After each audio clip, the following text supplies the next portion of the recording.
Welcome back to another episode of the Tiga Tactics podcast. I am one of your hosts, Evan Preparis, a Tiga Tactics coach. I'm joined by one of the founders, Dr. Conrad Bui. Conrad, say hi. Hey, thank you for hosting, having me, and thank you for joining us. Thank you. We do not have Patrick Vuong on, one of the other founders.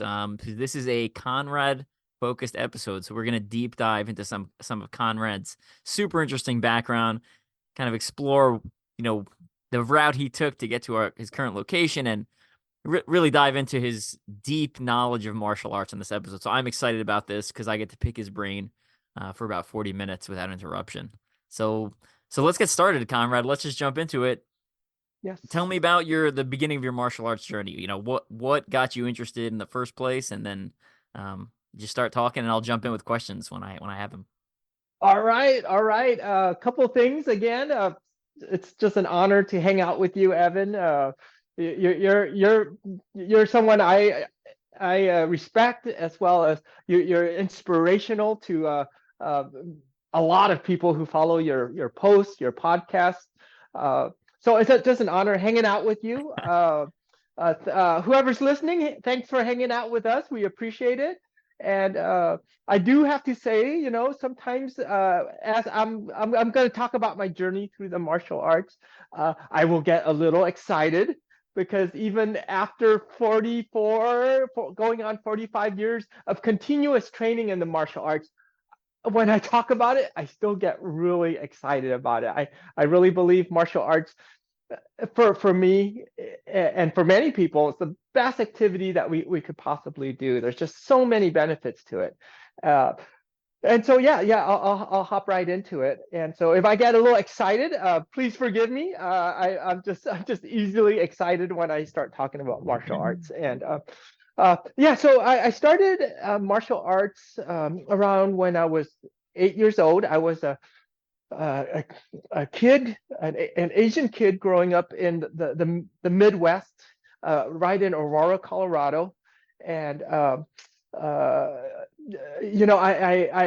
felt I always felt like an outcast. I felt the discrimination. I felt the racism. I felt some of that, and growing up as a kid, when you see another kid that is not like you, you're gonna poke fun at them. So I don't hold any grudges against anybody. That's what kids do. But I definitely felt all that growing up.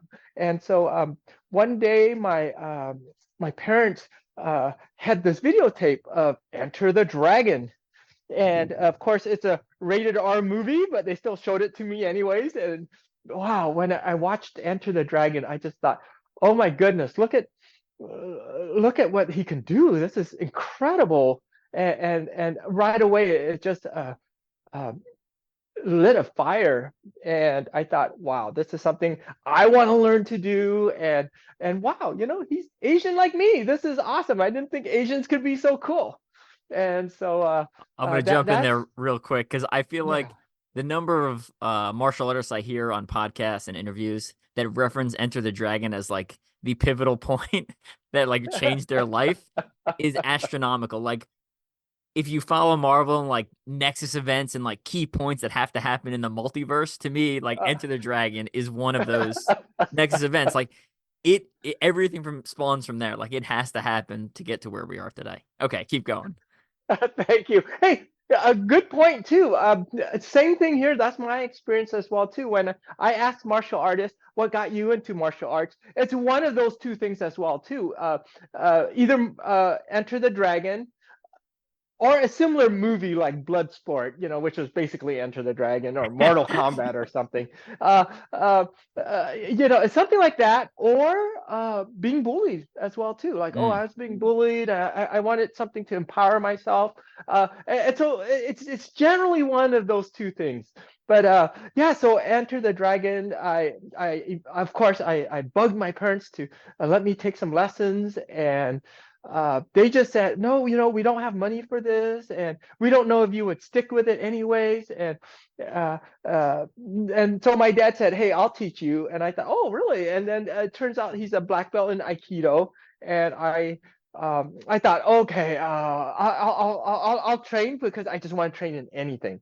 And so my dad started training myself and my brother in Aikido in the mornings. And it was tough, like as a kid getting up early and training martial arts with your dad of all people. It was rough, but hey, I wanted to learn martial arts. So I trained with him for about 4 years in the house. And I just kept bugging my parents to let me go to some studio where we did more like where I could do more like Bruce Lee type things because Mhm. Aikido, a lot of wrist locks, throws, those kind of things, but not so much with the kicking and the punching and the wata, as Right, a kid right. would want. And so yeah, at about 12 years old, my mom gave in and she uh, took me to a taekwondo school, and I I started doing taekwondo. I loved it, even though it wasn't kung fu or jeet kune do or anything that Bruce Lee was practicing. It was similar enough. We kicked, we punched, we sparred. We were free enough to copy Bruce Lee when we sparred or whatever. But my teacher wouldn't care. And I fell in love with taekwondo. It was just to me just martial arts. And my teacher was the same lineage as underneath Junri. He's the Junri lineage, and they were friends, Junri and Bruce Lee, too. Later on, I found out, and Junri was very open-minded as well, too, to changing up the taekwondo and making it a little more modern. So the taekwondo we practiced was kind of almost like kickboxing for back in the day. And so he was already starting to change the taekwondo a little more already. And so I did taekwondo into my college days and competed in local and national tournaments, state tournaments. I've won titles, uh, uh, city, state, as well as national titles as well too. It's so funny. As a kid, when I was competing, I wouldn't think anything of it. I would sign up. I would just wake up that next day, go. I wouldn't even think anything of it. It was like so natural to me. Hmm. As a kid, I just didn't care. It's just like this is something that I do, and and I never got the nerves or jitters or second thoughts like I do as an adult competing nowadays. And so it's just so interesting. But I think a lot of that anxiety and performance pressure and stuff it comes later in life, right? Because my daughter does piano, and I watch all these little kids do solos in front of like a room full of people, and mm. they're unfazed. And I was like, if you put a bunch of adults in there, they would Mhm, start mhm. panicking. People would be sweating, they'd be turning Yeah. red, be shaking, And I think that getting some of that competition in your youth helps develop a lot of those skill sets. I know all the benefits of martial arts, but that's definitely one of them. I also want to jump. I'm gonna constantly interrupt you and jump back and forth in Yes, time please, here, please. to get your adult perspective looking back on things, right? So if you follow, I'm later in life got into martial arts, although through my background in the military, I'm always had some sort of combative aspect in there. But Aikido is one of those martial arts that sometimes is heavily criticized online by Mhm, people. Um, mhm. I guess tell me a little bit more. Are there benefits to it? Do you think it's overly criticized online? Do you think some of the criticisms are just, etc.? Okay. Yeah, and that's a good point. I mean, after each art that I'll present, I'll go back and we'll talk about the benefits and the limitations of each art because Okay. every art has limitations and every art has benefits as well Yeah. too. Uh, Agreed. uh, Aikido, it does get a lot of flack. The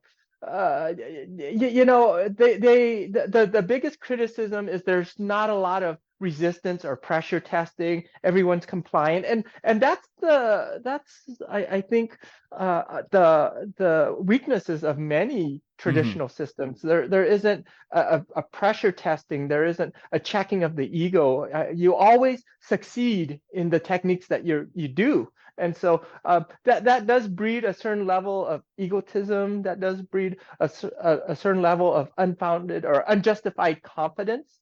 There's that weakness. That being said, though, back in the 70s, 80s, Aikido was in a lot of police department curriculums, and Mhm. it worked for many law enforcement officers back in those days. So I don't think it's completely useless. Uh, can it be improved? 100%. Yes, it can be improved. The other criticism they get, or okay, this is a very unrealistic technique against like this type of attack. Well, sometimes, like for example, a knife thrust, right? On the street, the knife thrust is very repetitive, something we call a sewing machine type of thing, where it just comes back and forth very repetitively. But Aikido comes from the battlefield where Mm. people had armor. So if you had a tanto or a sharp blade, you're going to thrust with all your might so that you can get through that armor. And so that one single thrust with all your might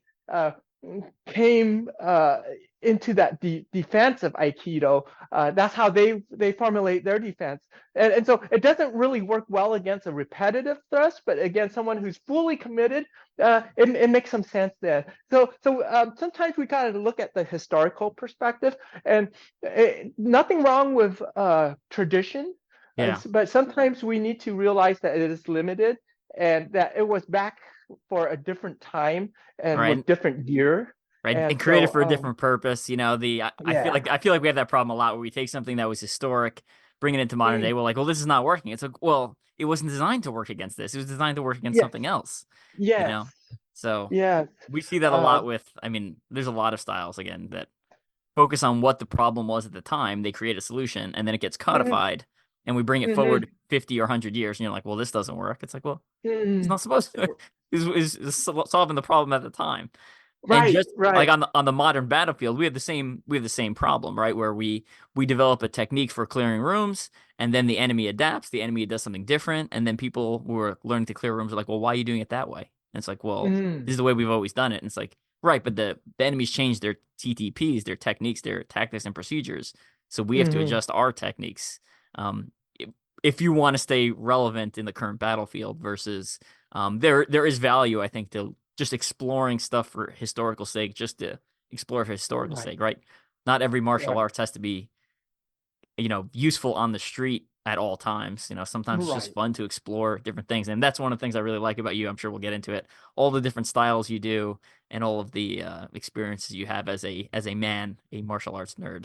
So Yes, that's right. Martial arts nerd. And let me also talk about the benefits of all the arts, and so I don't have to repeat it. yeah. Every art that people train, I don't care if it's Aikido to Tai Chi to Muay Thai to Okinawan karate, every art gets you off your ass and gets you moving. So Mm. that's a huge benefit. All right. So Something we could all that's the use in this modern day. Yeah. right, right. So that already there's a huge benefit. So Aikido also the benefits of Aikido. They talk a lot about treating people right. They talk a lot about being harmonious, and they talk a lot about avoiding fighting and being peaceful. So I Mm. think that's a good message to get across to not only kids, good message to get across to some adults as well too.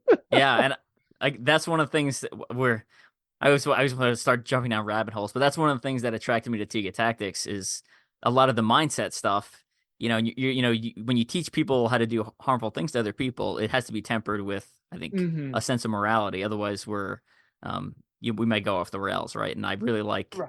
all of Tiga Tactics methodology and their slogans. We've got episodes planned where we deep dive into all the slogans. We'll get to all that Right. later. Make sure you stick around. Keep going, Dr. Conrad. All right. Okay. That's Aikido. It has a lot of benefits, and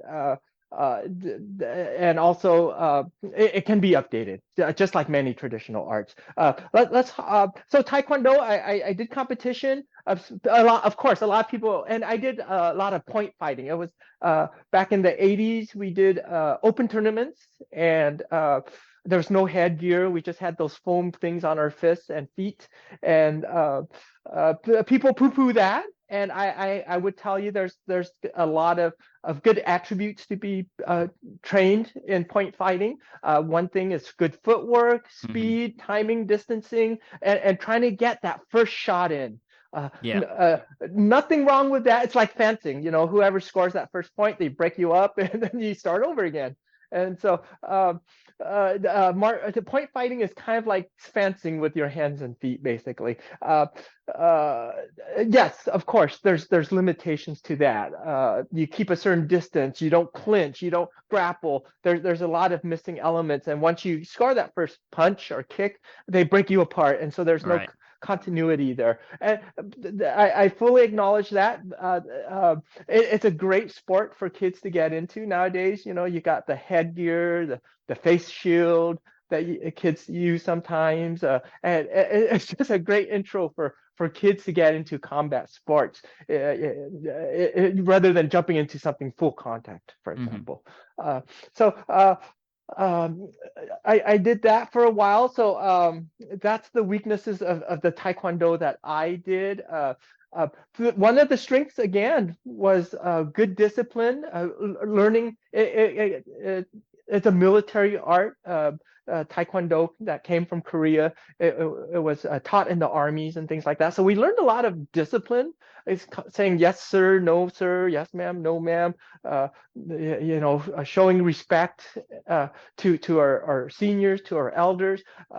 That again is a life skill that if a kid learns early on, it'll just serve them early on throughout their life as well too. Of course, again, back to any martial arts, the benefits of learning discipline and goal setting as Hmm. well too. Some arts will criticize belts. Oh, well, I think the belts is a great system. There's several good reasons to have belts. One is that if you're an instructor and you're teaching, you know what levels to split the students up right away by just kind of looking at them. Oh, you're over at the beginners group, you're in the intermediate group, you're in the advanced group, and you know what people need to work on generally. Yeah. Uh, so that's one thing with the belts. The other thing with the belts is that it allows students to make short-term goals. And I that agree. goal setting 100%. skill, yeah, that goal setting skill for kids, when they learn that early, like, okay, I'm a white belt. I really want that yellow belt. Okay, it's going to take me 3 months. I need to do this, do this, do this. And then in 3 months comes along, and if they did do this and this and this, they got that yellow belt. They're like, wow, I accomplished something. That I set a goal. I created steps to get to that goal, and I met that goal. And they do that at each belt. And some people criticize like Taekwondo. We had like 10 belts, white, yellow. There was a gold belt as well too, and each belt had stripes, and then orange, green, purple, blue, brown, red, black. We had all the colors, and some people criticize, oh, traditional arts only had three colors or three belts or whatever. When you're teaching kids, all those little incremental steps means a whole bunch to them, and so Absolutely. that I goes. think it means a lot to adults too, and they just don't let on to it. Absolutely. Yeah. Uh, And I know you're Brazilian Jiu-Jitsu black belt, and I know some of my Brazilian Jiu-Jitsu friends will be like, "Oh, we only got like 4 belts." It's like, yeah, but we got 4 stripes on every belt, so like those are like mini belts for people. That's yes. them marking progress towards their goals. And even if it's nice to know that you're making progress, right? Like, Hmm. it's just nice, like, okay, the instructor recognizes that I've been showing up to class, I've been paying attention, I've been doing good. It's Hmm. nice to get some of that positive feedback. Um, Yes. and we'll get into my 100%. background on a different episode, but one of the things that at Special Forces selection, they don't give you feedback because they specifically Mm. know it bothers people. All Yeah. right. Well, as civilians, we need to be pampered a little more. So. And from a school owner's perspective, it's also like not to turn everything into a business, right? But it's good to if people know they're making progress, they're more likely to stick around, Yes. which Yeah. would be better for income, and then it's also going to make them better, right? I think Hmm. it's a self feedback loop of um, Right. positive attribute or positive outcomes. Anyway, Mhm. all right. Absolutely. All right. So back to the Taekwondo. So in college, I started backing off on the tournament, uh, because I realized I was pumping a lot of money into traveling and competing and all this, and I wasn't making any money. Yeah, sure, I got like a trophy or whatever, but you don't, trophies don't put gas into anyone's cars, unfortunately. So then I start backing away from the Taekwondo scene and the tournament scene, and uh, and of course, at that time, I still wanted to learn Jeet Kune Do, Bruce Lee's martial arts. Luckily, I ran into a student at my university. He was going to school too, and he was instructor in Jeet Kune Do. And he started training me. This was at the University of Colorado in Denver, and he was from the East Coast, and he went over there to go to school from the East Coast. So he was looking for a training partner as well too, because he wanted to keep his skills current and keep it sharp. So there was no Jeet Kune Do schools around the area at that time, as far as I knew, anyways. And so he took me on as a student, and he tried to get me up to speed as fast as possible so that he could have someone to train with. And so luckily, I have a knack for learning martial arts. And so, yeah, I picked things up really quick. We trained for about 3 years, almost daily,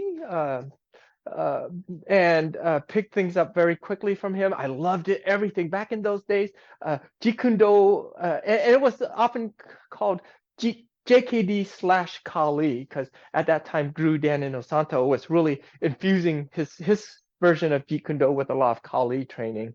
And oh man, I was just in hog heaven. I mean, the techniques, the drills, especially the drills of Jeet Kune Do was so different from anything that I ever trained in Aikido and Taekwondo.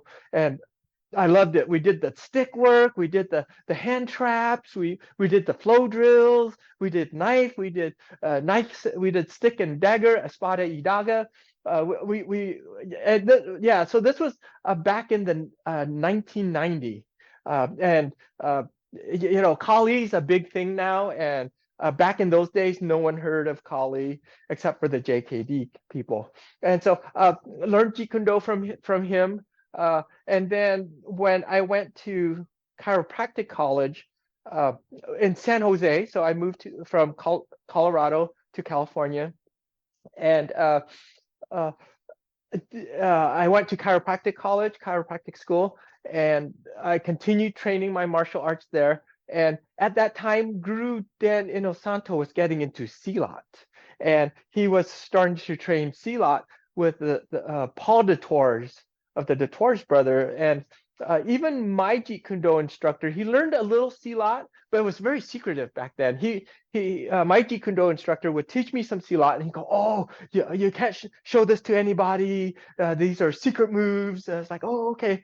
But so I always wanted to learn Silat, and the Silat system that Guru Dan Inosanto was learning was called Silat Serak.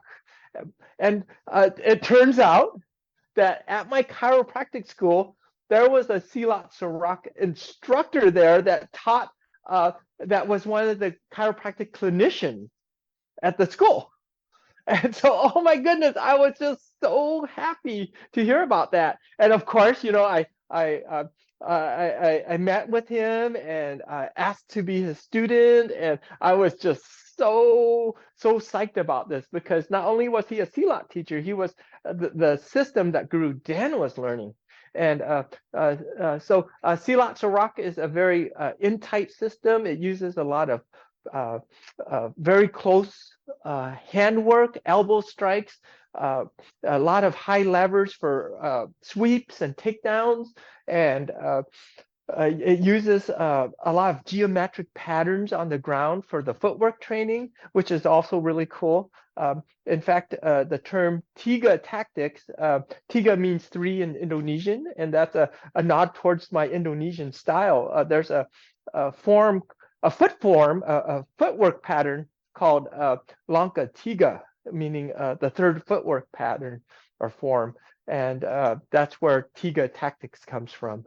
And so I learned from Dr. Andre, who was my Silat instructor for 4 years.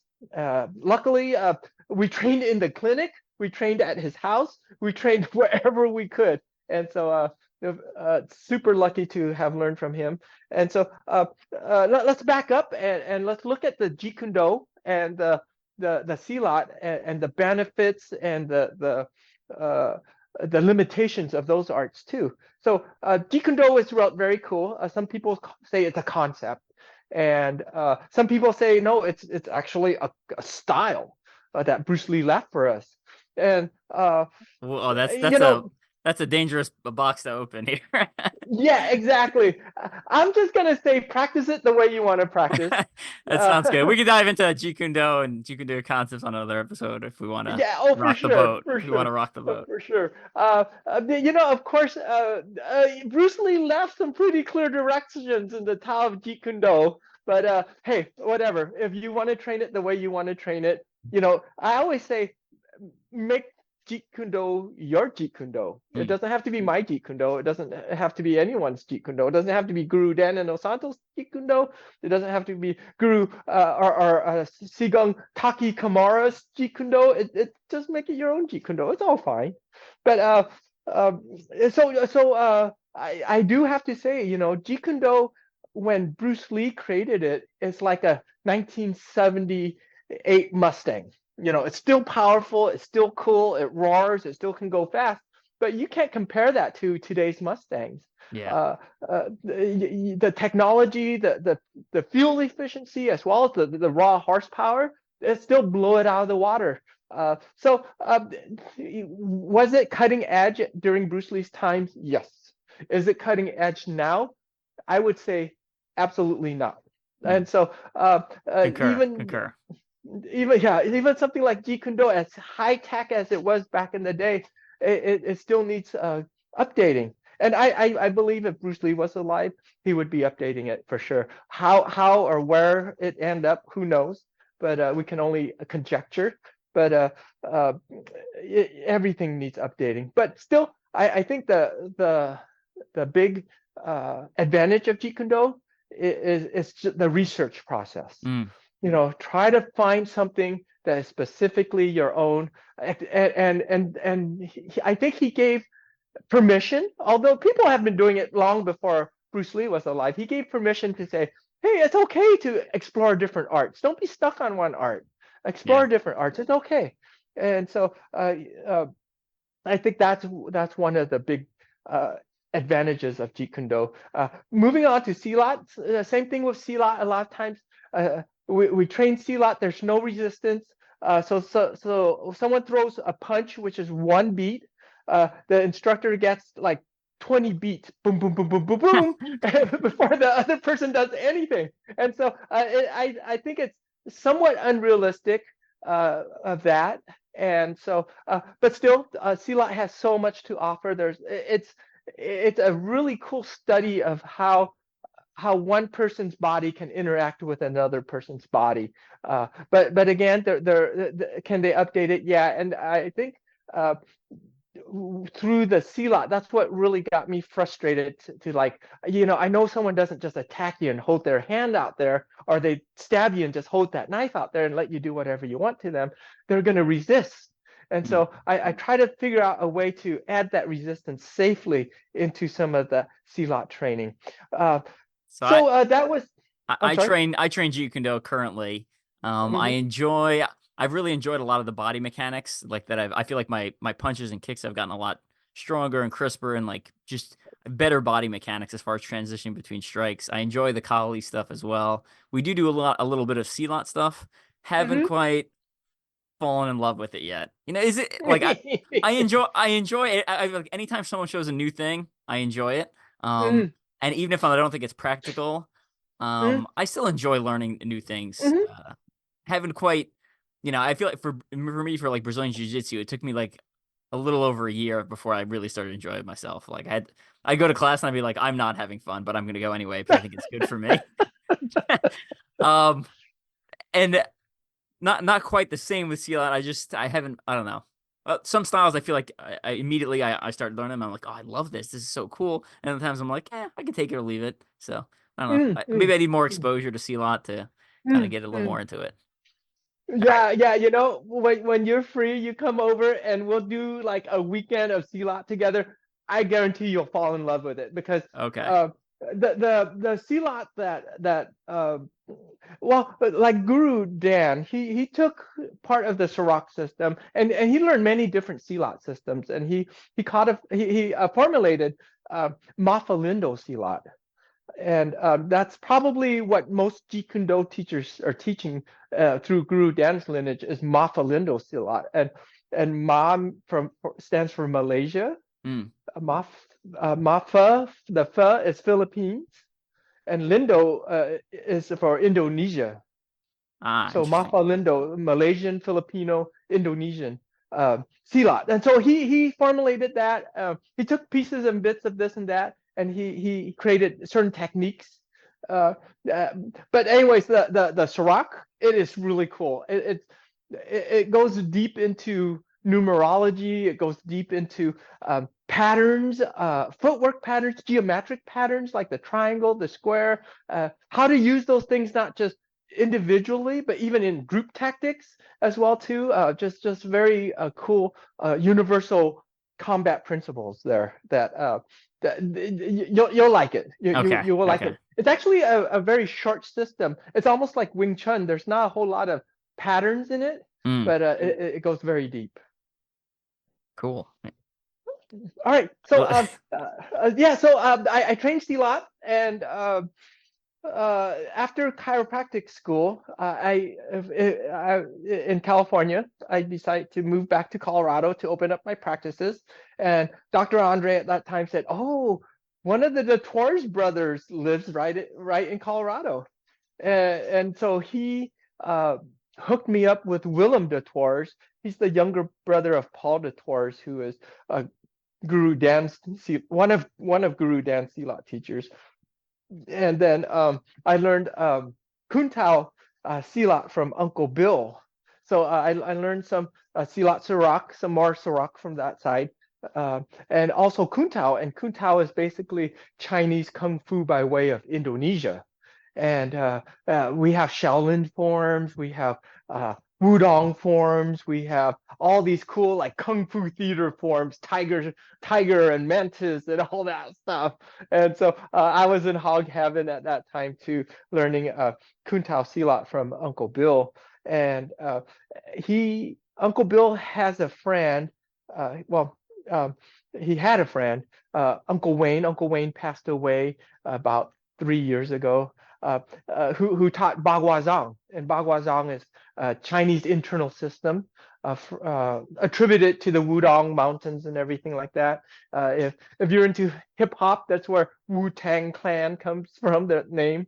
But Bagua is one of the three internal systems, including the more popular like Tai Chi Chuan, hmm and then there's Bagua and then there's Xing Yi, which is the five element fist. Bagua is the eight trigram palms. And there's a lot of philosophy behind that too. So if there's any other nerds on this program listening, you probably understand about the I Ching and all that deep numerology from the Chinese side and the Taoist side as well too. The cool thing about Bagua let me back up on the Kuntao. Again, Kuntao was the Chinese Kung Fu. Very similar strengths as well as disadvantages to the Silat. You know, the strengths is the training. The old school Chinese training, he had us doing like Kung Fu theater stuff, jumping around in the dirt and things like that back in the day. Good training, good old school training, nice, solid, good Kung Fu techniques. Again, some of the weaknesses is that we never trained against resistance. Someone just threw a punch and we did whatever we wanted to do. That led to a lot of to not a lot, but to some teachers thinking they're unbeatable. Like, oh, I've never failed before, so this will always work. Well, that's not the truth. Sometimes you might fail and you need plan A, plan B, plan C, or you might you might get hit. So get used to that. But since they never failed in their technique, some teachers of these type of arts become very egotistical. They have a bloated sense of confidence as well too, and so that might be a weakness with some teachers in that art there. Um, uh, so the Bagua same thing. Surprisingly, I've met some very arrogant Tai Chi people. I mean, they think that they are unbeatable. They think their art it just cannot be beat. I've met some arrogant Bagua people as well too, which is quite interesting. You know, you wouldn't think that that happens in those arts. I'm sorry, go ahead. Yeah, I'm shocked to hear that. Have you seen the movie Tai Chi Zero and Tai Chi Hero? Mm-hmm. Hmm. Yeah, maybe they buy into that. I Oh, enjoy for sure. both. Hmm. They were both great movies. Side note. Hmm. Um, Yep. but that's Hmm. I haven't had enough interaction with Tai Chi people Hmm. to really come to any sort of conclusions. I do know, right? Like you're saying for all martial arts, great for movement, especially for like an older crowd, getting them up and getting them moving Hmm. around. And I was listening to was it Michael Jai White on like the Black Belt podcast, and he was like, I think Tai Chi's the best martial arts because the the age of people doing it is so high, and like being Hmm. able to get up and move at that age is going to bring you more benefits, Yes. than going out and getting into fights with people when you're in Right. your 20s. And I was like, oh, interesting point. That's an interesting Hmm. way to look at things. But Absolutely. You know, there's one opponent no one can beat. There is just one opponent that we will all lose to, and that's Father Time. yeah, He will kick our ass, and he will kick our asses earlier if we're out of shape, if we're injured all the time. There's both ends of the spectrum. There's people who don't train and or exercise even, and of course their body breaks down quickly. And then there's the other end of the spectrum where they overdo it all the time and their bodies are constantly broken down, and by the time they're 60s or 70s they're like hobbling and using walkers and things like that. I think a good martial arts should be able to carry you into your 80s and 90s, and keep you mobile, keep you independent, and keep you ambulatory as well too. I'm not going to comment which end of the spectrum I'm on at this point in my life, but yeah, that's for another time. But yeah, Well, sure. I also you mentioned that which end of we know which end of the spectrum you're on, but that being said, there is a point in life where we can only do certain things, and that we should take advantage of those points in life true, as much as we can. So when you're 80, there's no way you're going to be doing what you're doing now. So right. you're able to do it now. Go ahead and do it now. You don't want to be 80 and going, I think I'll do an ultra marathon. No, that's not going to happen. But you're striking the iron while it's hot That's true. for hot at this age. So So kids, they have a certain aptitude for something. Teenagers have a certain aptitude for something. 40s, 50s, 60s, all the way to our 90s. We need to recognize what that aptitude is and strike it while it's hot. So, hey, nothing wrong with what you're doing. I am starting to taper down my ultra running, ultra obstacle course racing career and transitioning. As that tapers down, my martial arts is increasing, and I'm enjoying doing something a little bit different, and something I plan on doing for a little bit longer. And again, just because, as we've Mm. already started talking about with you, the multiple of styles and the depth of information is infinite. I mean, it's just every time you're like, oh, there's just more information all the time. So I'm enjoying focusing a little more on something else, especially as an athlete who's competitive, right? It looks like Mm-hmm. a bell curve, and I'm 41 right now. I feel like I'm at the top end, but the backside of the bell curve, and I don't really want to see what the bottom side looks like. So I'm just like, maybe it's time to switch focus and move on to something else here. So yeah, Yeah. It's good to be able to recognize those stages of life. Yes, yeah, definitely. absolutely. Kuntao Silat and the Bagua as well too. Some really good arts, some very deep philosophical arts, lifetime of study in those arts for nerds like me who like to deep dive into the philosophy and the culture and the history of it all. Very deep arts. So after practicing in Colorado for about 12 years, I learned from Uncle Bill and Uncle Wayne for about 12 years there in Colorado. I moved over to San Francisco, back to the Bay Area, and uh, right next to my house, well, not next, but very close to my house was a Muay Thai gym, World Team USA. And so I always wanted to take Muay Thai and uh, peeked in the window, walked in, got an intro lesson. And uh, coming from a traditional martial arts background, I thought, oh gosh, these Muay Thai, Brazilian Jiu-Jitsu, MMA fighter types, they're probably very rude and crude and drag their knuckles on the ground and grunt at you and things like that. But luckily, I was totally wrong. Very nice, kind people. And I signed up. I did Muay Thai for a year, and right before our Muay Thai class, there was a Brazilian Jiu-Jitsu class. I always wanted to do Brazilian Jiu-Jitsu, but it kind of scared me as well too. And so it took me a whole year before I entered the Brazilian Jiu-Jitsu class. And once I did, of course, fell in love with it. Uh, uh, Both those arts are very honest arts. It doesn't matter what belt you are, what rank you are. How you spar is how you'll spar. Right. In jiu-jitsu, same thing. It doesn't matter what rank you are or what title you have. How you roll is how you roll. And so very honest arts. There's just no hiding. Of course, both of those arts are sports. And so the drawbacks of those arts is, yes, it is a sport. They're like, for example, Brazilian Jiu-Jitsu. If I was to separate and sift out the combative aspect of Brazilian Jiu-Jitsu, it would probably be about 10% of the things that I use during class, maybe. Mm. Because a lot of it is sport, and that's fine though. I think it's important that we can recognize that and go, hey, I'm just enjoying this as a sport, this whole portion here, and that's fine.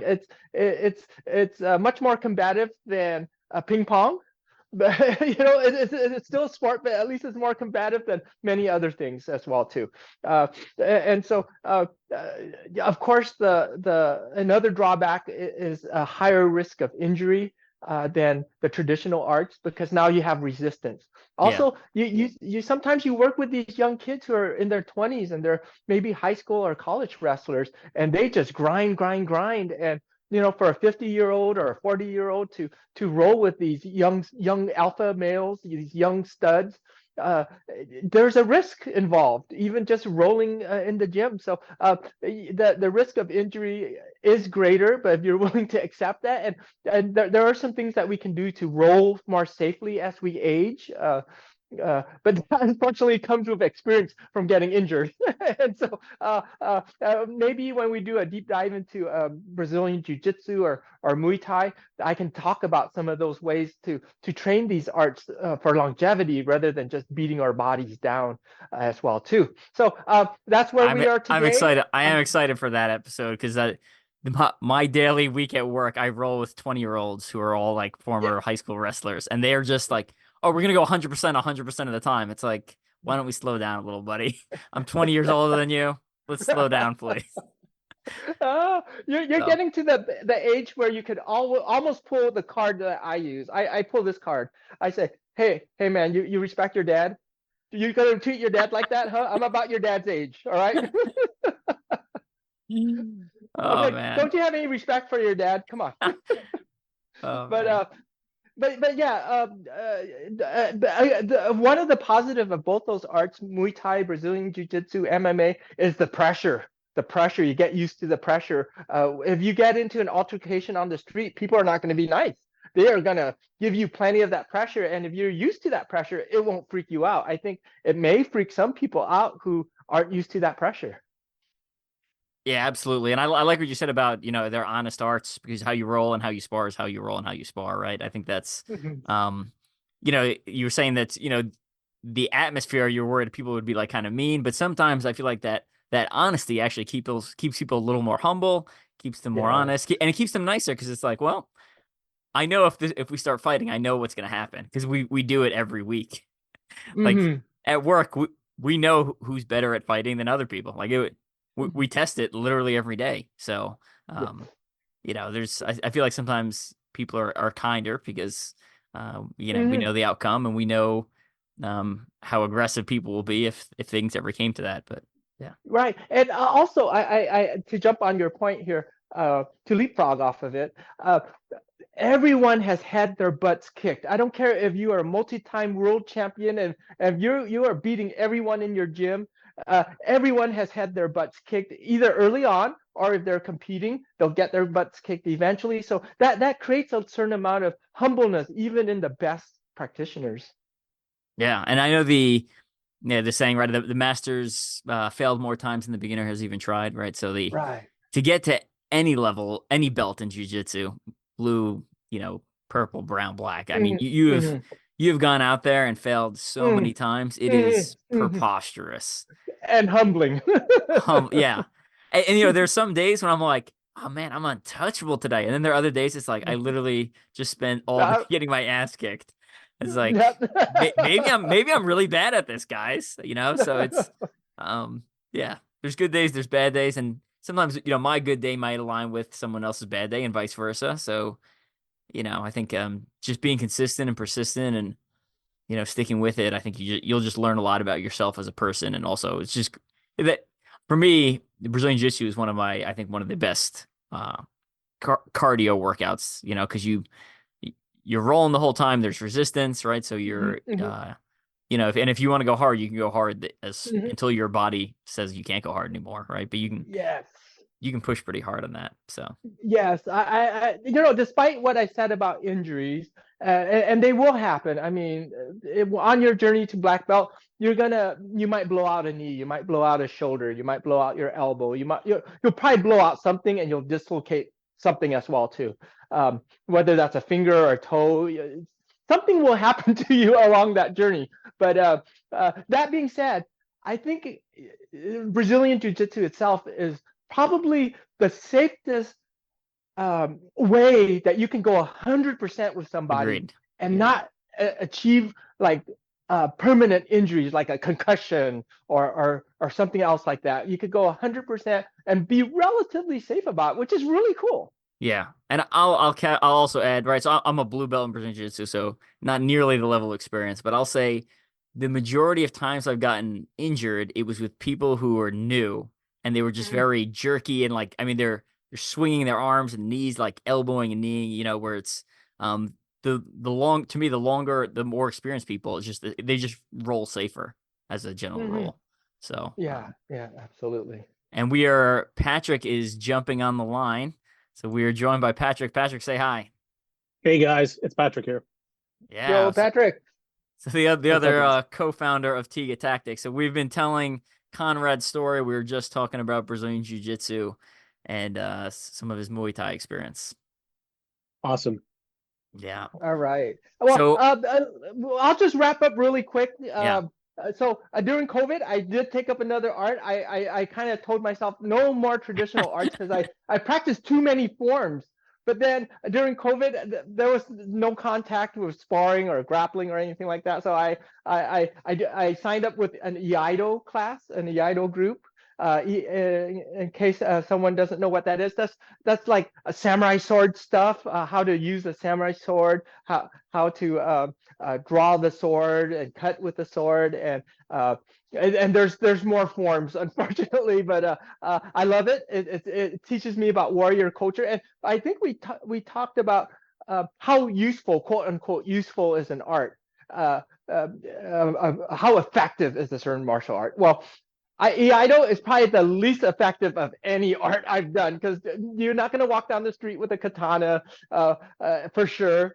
But that being said, Iaido is a terrific vehicle for developing your mind, your body, your coordination, and lower body strength as well too. Because we do a lot of things from kneeling, and also again we talked about this learning a different culture, learning history. There's so many brain benefits and longevity benefits with learning a traditional art like that as well too. And so I'll leave it at that. So thank you very much, Evan. Yeah, well, I got a couple follow-up questions before we close out your episode here. One, I'd like to caveat that I'm pretty sure in Texas you can open carry anything. So I think you can actually open carry a sword.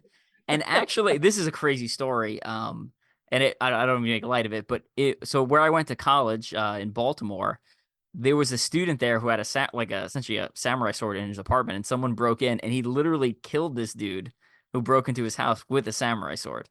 So like there was a Yeah. confirmed kill on near my college campus. It was a couple years after I Wow. graduated, but it was just wild that, again, like, well, I'm never gonna use a samurai sword. It's like, well, I don't know. So Yeah, you never know. pretty I do crazy.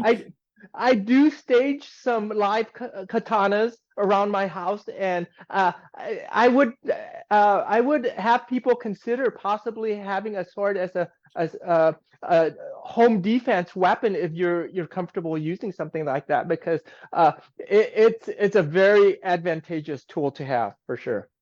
So you mentioned earlier about the forms. So the forms you've done for years, right? Like how for somebody who, let's say someone is doing martial arts or they've been doing martial arts for you, like, how often do you revisit those forms, or are there some forms you're just like, well, I'm just going to shelve this one. This will, be in my long-term memory. And maybe if I have to need it again, at some point I will go back and study, versus how often are you like, okay, well, on Mondays I'm doing this, on Tuesdays I'm doing this one, etc. Yeah, yeah. Basically, I have to go through my entire systems at least once a month. I rotate through all my systems. So I'll train like my Taekwondo forms at least once a month. My Bagua Xingyi forms at least once a month. Uh, my Silat forms once a month. Because I represent that I'm an instructor in these arts. Ah, okay. If someone says, "Hey, you say you teach Silat, let me see some of it," I am very comfortable showing them my Silat. I'm very comfortable at showing them my Bagua. I'm very comfortable at showing them my Taekwondo. If I can no longer do it, then I should take that off my credentials, because these are perishable skills. Mm, excellent point. Excellent point. For let's say someone is, let's say you could go back in time. Is there any sort of like order you would change as far as what you were studying? Would you be like, oh, I wish I had studied this before I had studied this? Or, Mm. for people who may be newer to martial arts, are you just like, what, just get into any dojo, get into any gym, start training, and then figure your path out from there? Uh, I would say this. If I would go back to do it all over again, I would not. Uh, but if someone's new and like, what do I start with?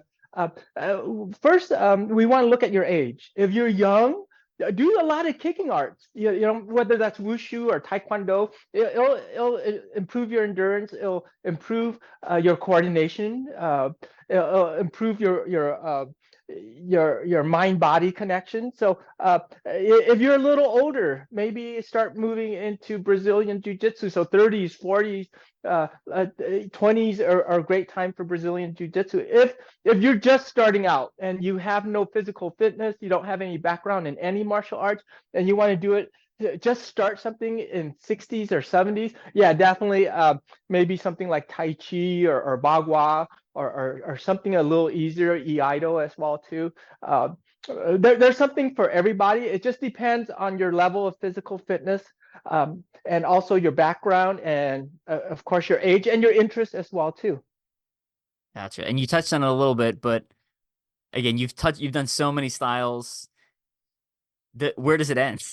I know you said you weren't going to do another one. Is that true?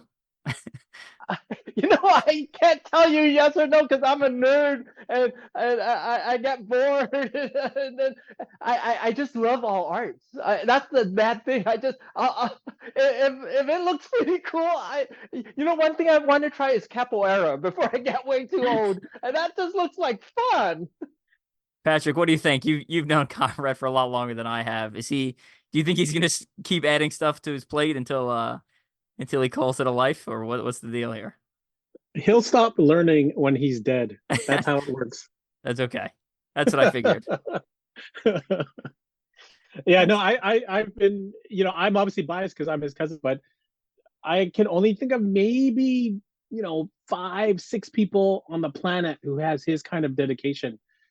And just like I'm in his inner sanctum and I get to see all his notes. And if you look at his scribblers of notes, they're like he's writing notes in the margin, the back, front, everywhere. And it's those little coil bound scribblers that we used to use in elementary school, or nowadays I don't know if they use those anymore, but when we were kids, Yeah. just like 200 pages of like notes on every single one of his arts.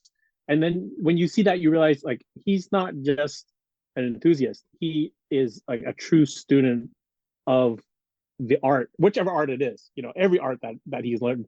He's a true student, and he studies it not just academically, physically, culturally, but also he studies the language. He studies how it's been affected throughout history by other cultures, warfare and things like that. So he's immersed in every sense of the word. And so I can only think of maybe 5, 6, maybe 10 people on the planet right now currently who has that level of depth and breadth. So again, I'm biased because I'm his cousin, but I can't, even martial artists I respect, they don't have that same kind of background that he has. They might only have 3 black belts or 4 black belts, which is amazing, right? Right. And that blows my mind already. But he's got triple that. So and as he said before, if he can't recall something, he doesn't say that he's a black belt in that system anymore because he can't recall it. But guess what? He can recall it, and so therefore he is a black belt in all those systems. Yeah. I'm like, quick example. My financial planner, he's a 2nd degree black belt in Taekwondo. And I said, oh, that's so cool. When's are you still training? He's like, no, I haven't trained in a while. I was like, oh, when's the last time you went to class? Oh, 20 years ago. You can't call yourself a 2nd degree Taekwondo black belt if you haven't trained in 20 years. You know what I mean? And so that's why I have tremendous respect for Conrad. Again, I'm kind of biased. I'm his cousin, but very few people do what he does.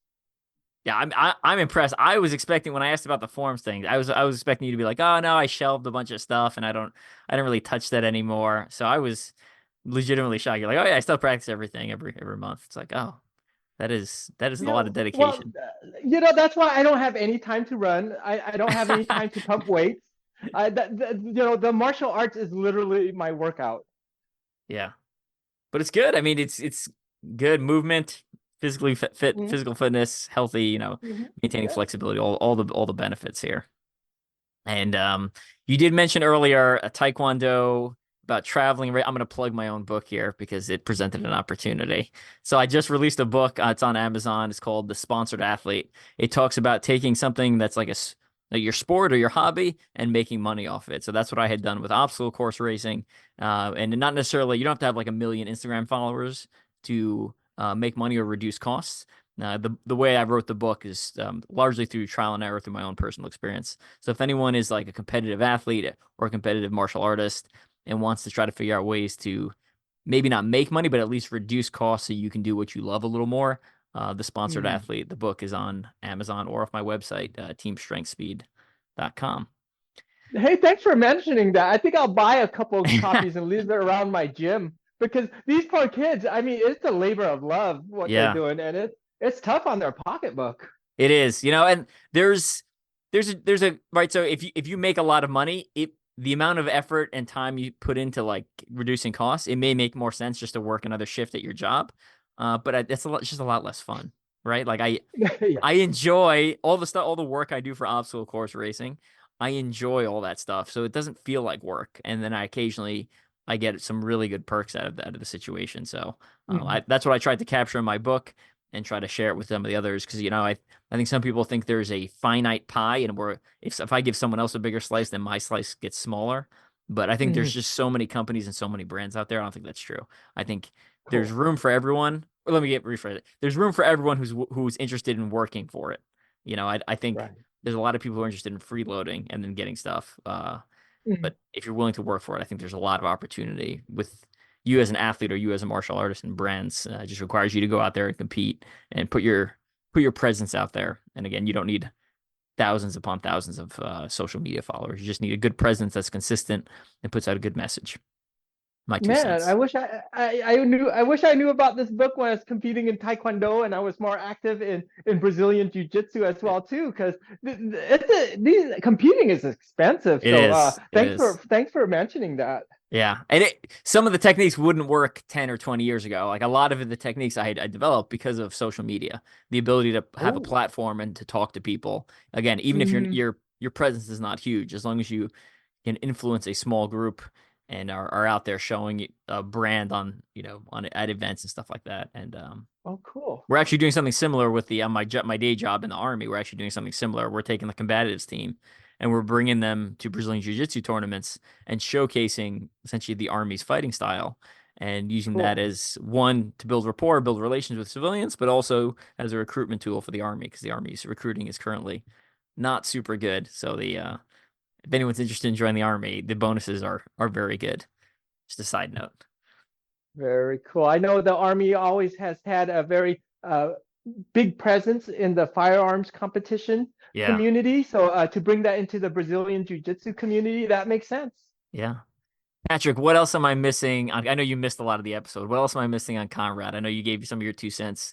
Is there some hysterical story that I'm supposed to ask him about that I didn't ask him about? Is any sort of important piece of any sort of embarrassing Conrad story? And I said this on our podcast. I see you now, Conrad, and when you go back and jump back in time, and you're like, oh, I used to get picked on. To me, like, I'm like, not Conrad. He couldn't have been picked on.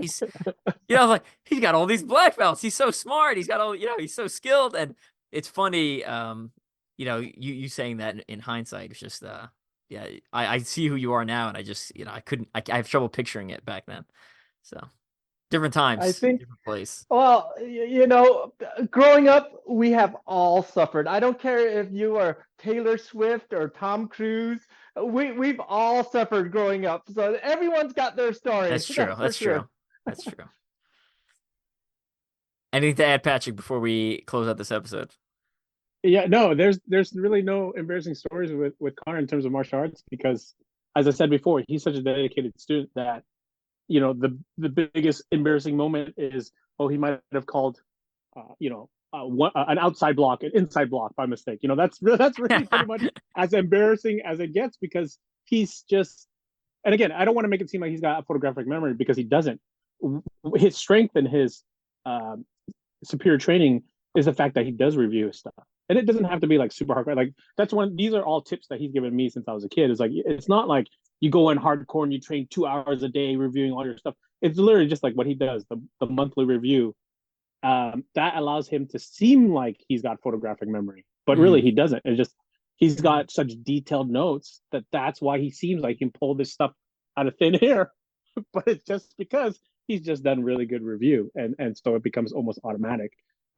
So he's not pressed to try to remember what's this flow drill from Kali or what is this term in Silat or how do I do this lock in Jiu-Jitsu. He just does it because he's done so much review. He's such a great academic student that he can physically do it. And so for those of you who are not familiar with Conrad, I always say he's the most balanced martial artist because he's got the academic side of martial arts, he's got the cultural side of martial arts, he's got the physical aspects down pat. So he's like the total martial artist. Because I know martial arts masters really, who only have like 2 of the 3, right? Yeah. Very few do you find who have 3 of the 3. And really, I honestly say that Conrad is the Dan Inosanto of his generation because I can't think of, again, only 5 or 6 martial artists in the world who've kind of done what he's done. I buy it. I buy it completely. Yeah. I use Conrad. I use you as like inspiration for all of like the martial arts studying I'm doing. Right. So, because cool. I see Brazilian Jiu-Jitsu black belts and high level Brazilian Jiu-Jitsu guys, and a lot of them are like, well, I just do Brazilian Jiu-Jitsu and that's it. Because all the other systems are stupid. And then you see other people who do like traditional styles, right? And they're like, well, the MMA Brazilian Jiu-Jitsu, they're ruining the martial arts culture. And I like the fact that you touch on everything. I just feel like anytime you voice your opinion on something in the martial arts world, I'm always curious to see where you stand because I think it just comes from a depth of experience that you can't get, just Googling stuff online, right? You have to live it, you have to experience it. So, which again is why I'm jealous, or I'm excited that I get to pick your brain for all these podcast episodes and get some more of your insight. Awesome. And thank you for being biased, Patrick. Appreciate it. And thank you for the honor there, Evan. Thank you very much. All right. We're going to close it out for the Conrad episode. Any final thoughts, Patrick, then we'll jump over to If you, Conrad. yeah, if you guys haven't already, just go to Conrad's Instagram and his Facebook and watch his regular training. What he does is it's not about being Superman or being, you know, super powered or superhuman. It's just about regular training. So that's why he came up with a saying, enlightenment is in the training, and it really is just you got to pound it out every week. So check him out. You'll be amazed. Nice. Conrad, jumping over to you. Thank you. No, thank you. If you've listened this far, you have my respect, because I'm sure you could have fallen asleep by now. So thank you for hanging out with us. Thank you, Evan. Thank you, Patrick, for hanging out as well too. Awesome. And if you want to learn from all of the lessons that Patrick and Conrad have learned over the years and then distilled out into a manageable form and that you can teach other people, again, check out tigatactics.com. We'll drop some links in the show notes for people to go and sign up and start training with Patrick and Conrad from the comfort of their own home at any time. And I think it's just a great add-on, a great addition, complement to whatever system you're currently studying. I think it presents a really good opportunity. So make sure you guys check that out. And we will be back with the next episode whenever we decide to publish it. All right. Catch all you guys later. All right. Bye. Bye, guys.